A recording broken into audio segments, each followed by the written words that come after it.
Hey all and welcome. Today we'll just have a look at MOZA's R5 entry-level direct drive wheel bundle. And I've spent the better half, no, I spent the entire day putting it on my desk because I guess that's the most likely position everybody's going to use the entry-level wheels. And I'll share my thoughts. So we'll probably just get into this. Starting with it, of course, it comes in the box, as every steering wheel does, pretty much. And everything is pretty solid in there. You don't have to be scared about that not making the long distance from China. So all the standards pretty much are set. I'd say there isn't really any positive or negative surprises in terms of packaging. It's exactly what you'd expect. Actually, it was quite funny. I was messaging them back that they forgot the pedals, but it all fits into one box. So it's really efficient packaging as well. Only the clutch pedal comes in a separate box, actually. Here we're already unwrapping the rim. And if you've seen my Logitech review, there's certainly something about it that I like a bit over the Logitech, even though the buttons are probably on the cheaper end of things, but they do the job. Of course, it's some way they do have to make that price point possible.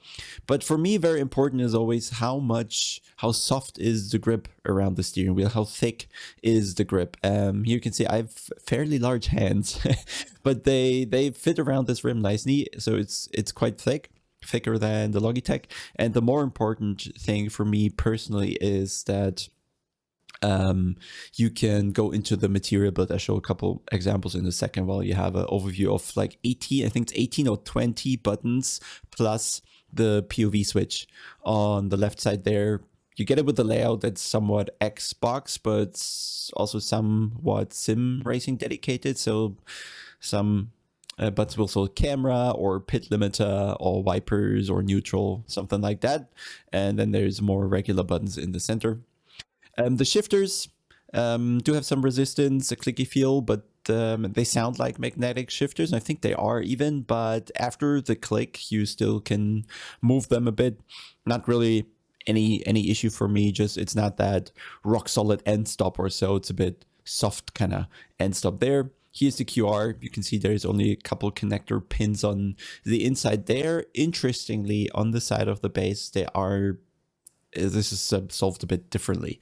Here you can see me testing how deep you can go into the material. I'd say it's a couple millimeters, definitely more than on the Logitech rim. That was really firm.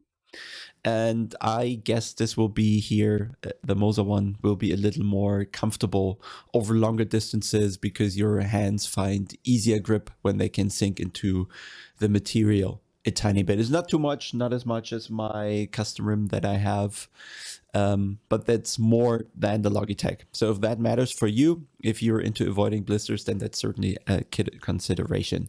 Here's the base, fairly small. It's also only 5.5 Newton meters. It really is the entry-level wheel.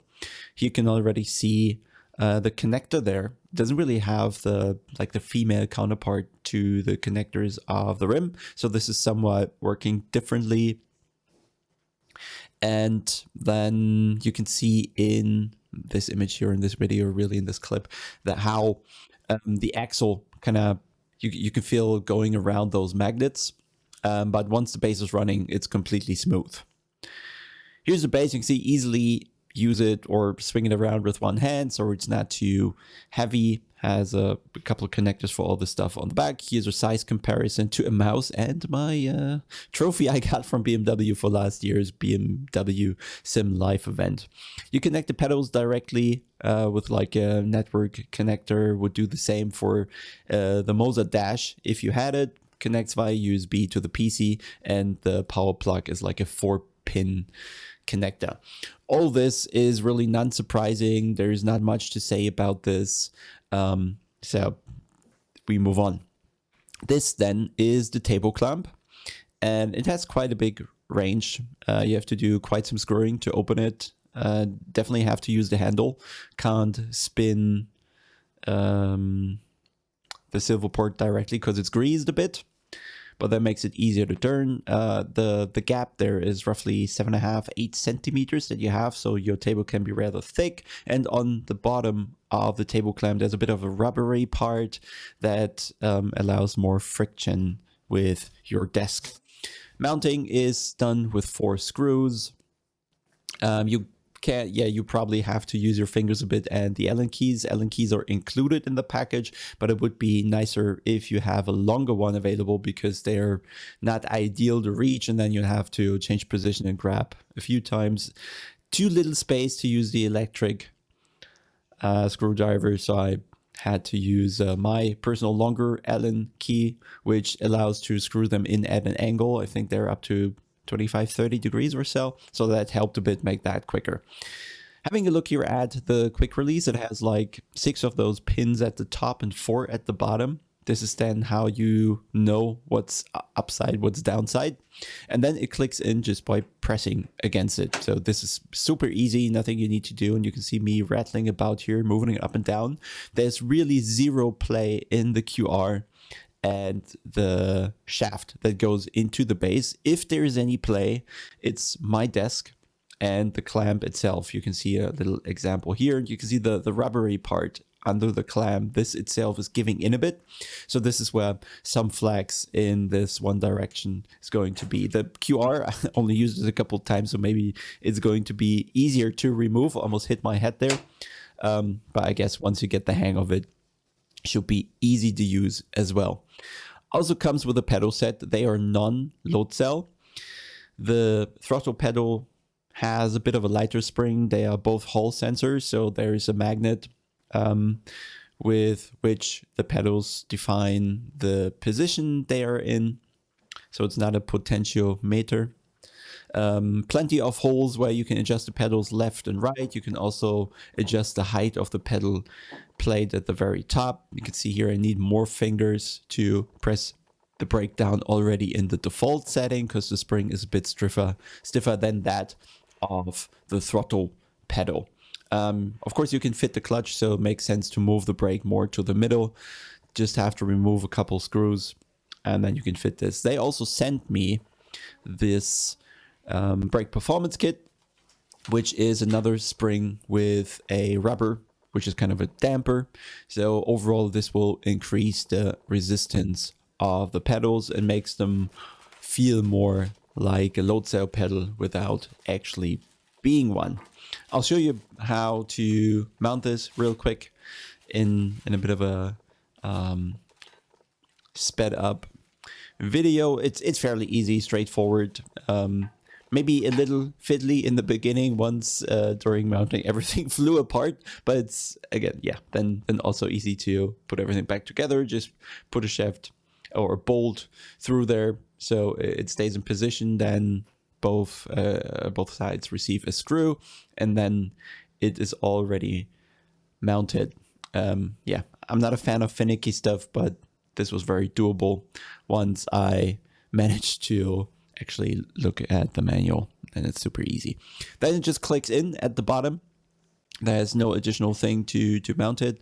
And then you see this black damper under that red additional spring, and then the resistance massively increases, which also makes this difficult if you're using this just on the floor, not on a rig. So they come with these adhesive tapes, which is kind of silicone. This gives it a bit more stickiness to the ground, but I also additionally had to put a box behind the pedals so they're not moving. And you can see I'm back to the original gangster setup, so to say, where all sim racing starts. And here comes the VRS box, comes in handy, holding my chair in place.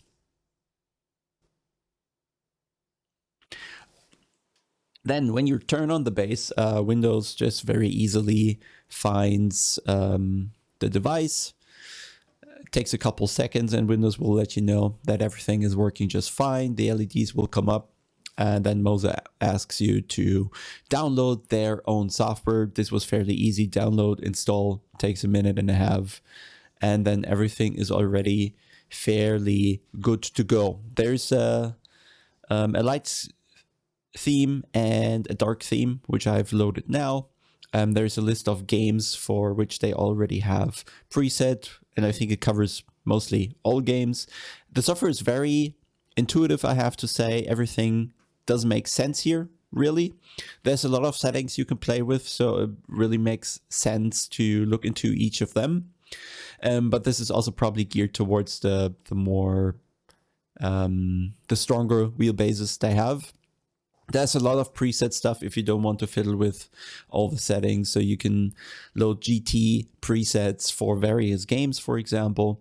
Then, of course, for feedback intensity, wheel speed, which is kind of the slew rate, and a lot of settings. And we've only really touched base here. You can do a lot, but I think I remained mainly stock, apart from increasing forces to the maximum and making the wheel, well, removing all the filters, pretty much remove all the damping, remove all the friction, because in ACC everything is already there from the game side, which means you don't need to do much stuff in the driver, really.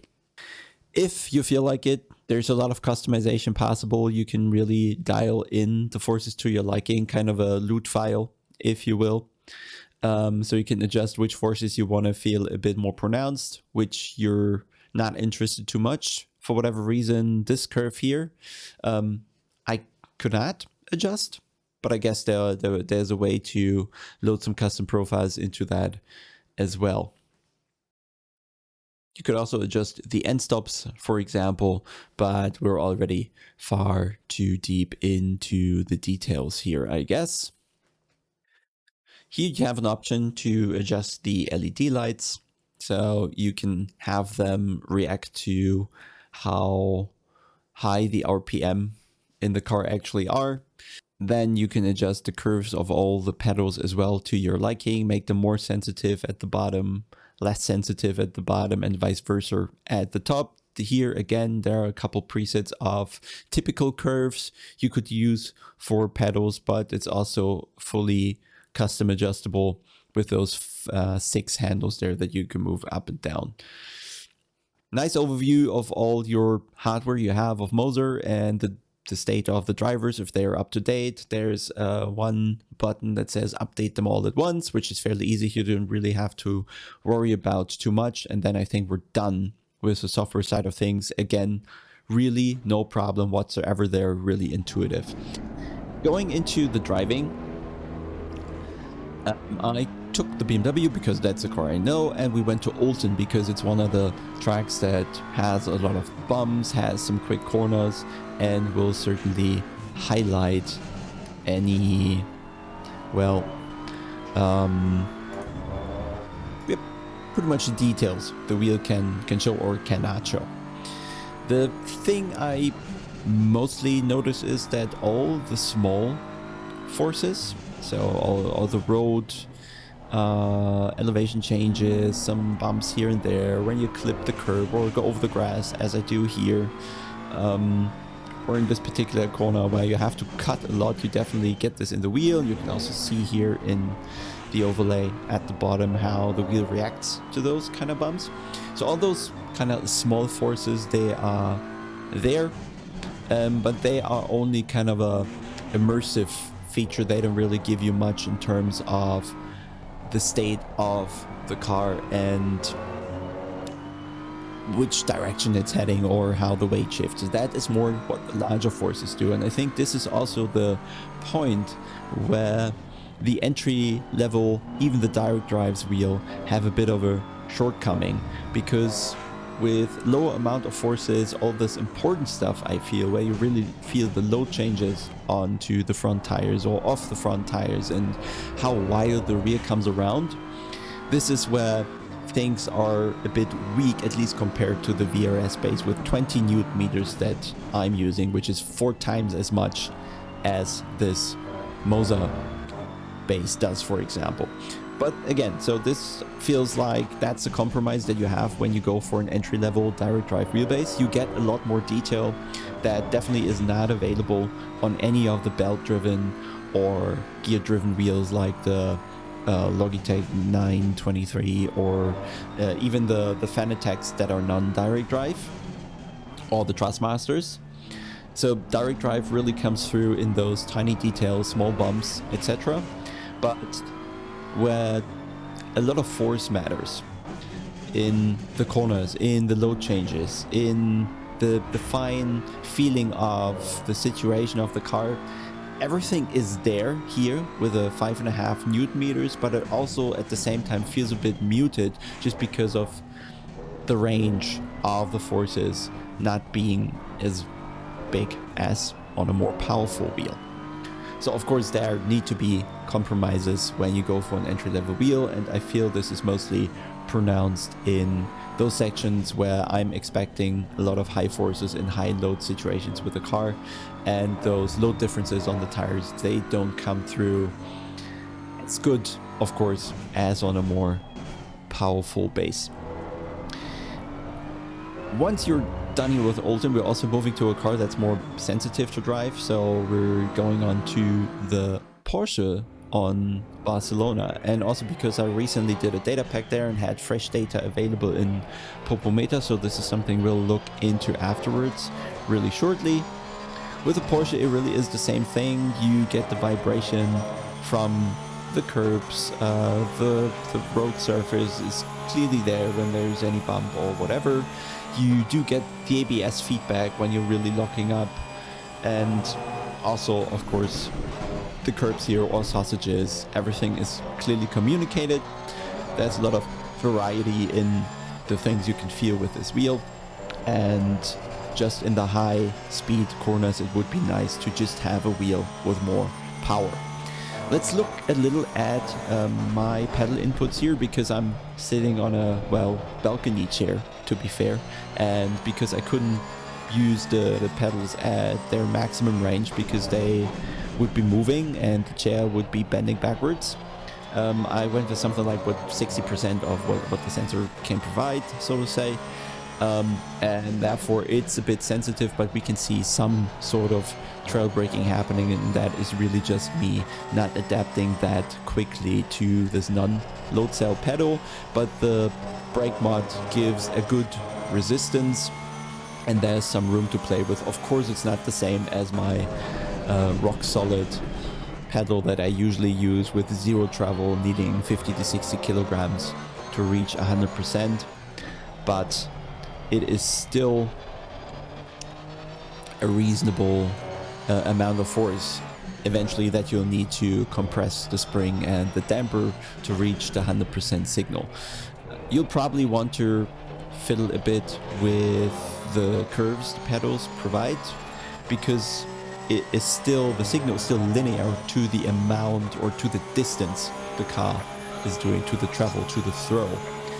So you want to do some linear and non-linear stuff with the pedal curves in the software to get it even closer to the load cell feeling.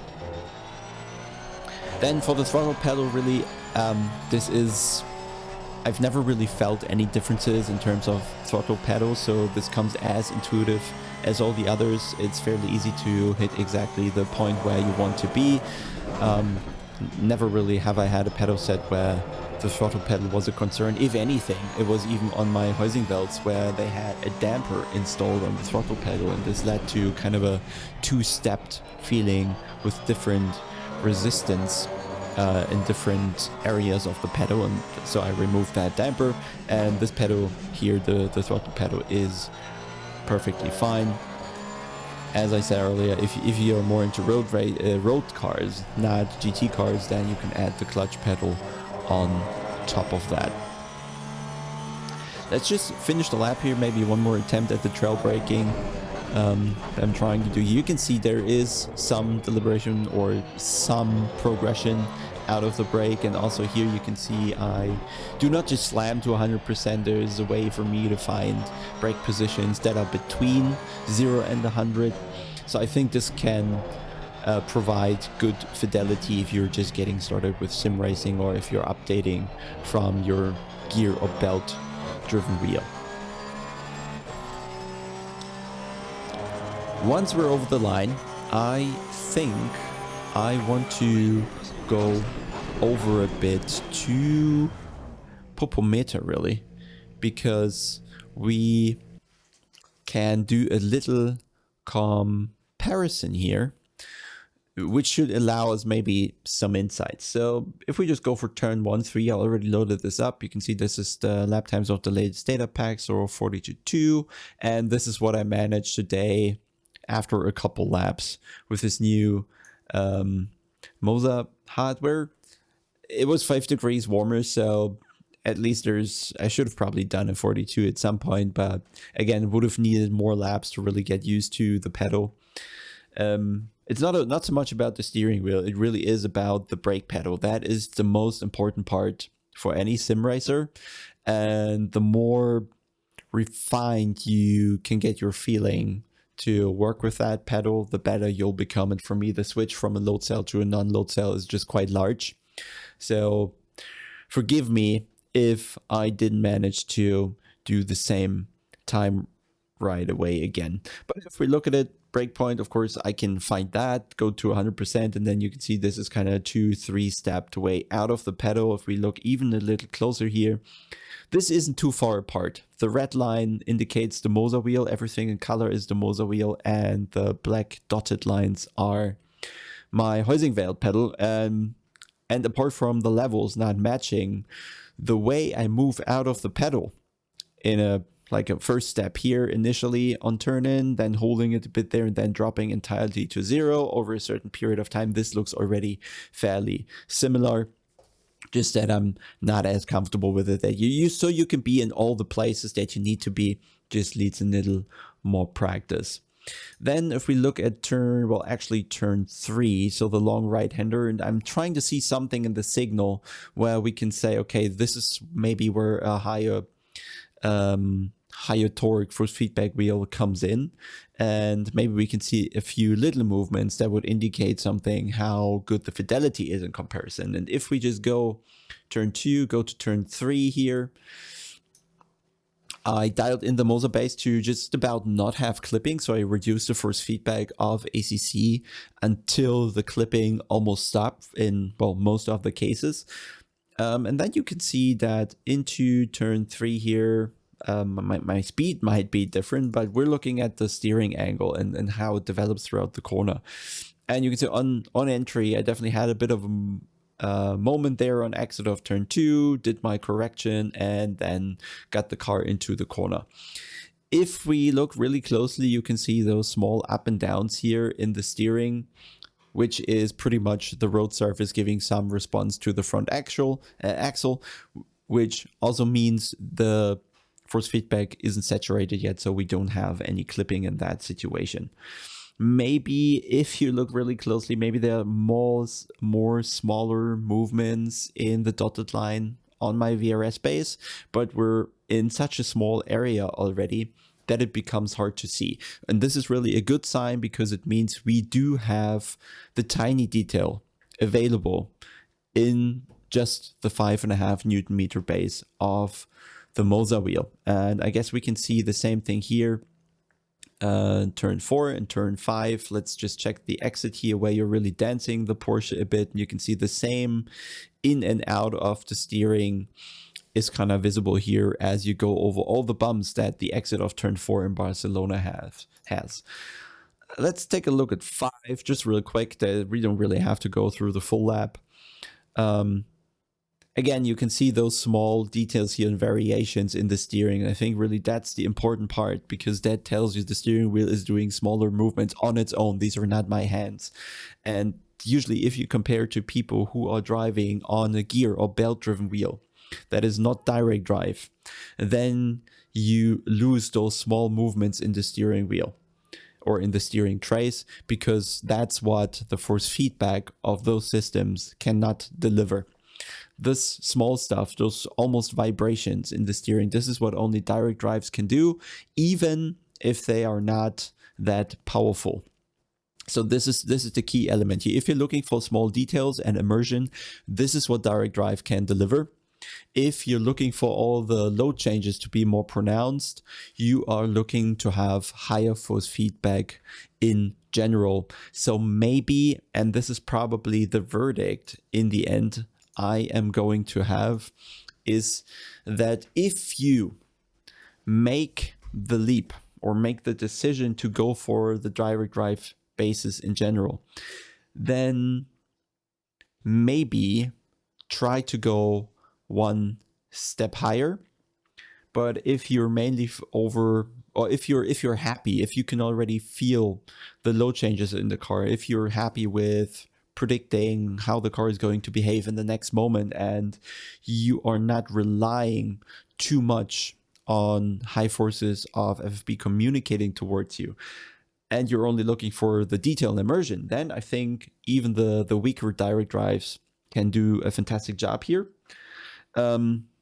Especially because those details here are not lost as well on the MOZA base, because there's very little movement and flex. The QR really is rock solid. I'm just trying again next to me here, and the shaft doesn't really move at all. So it's a really solid construction.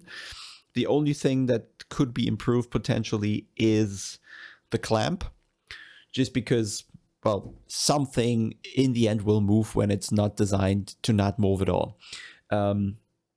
And this is where a rig will be more important in the end, especially for pedals. I think if you want to use the full range of even these pedals, then it just makes sense mounting them to a rig.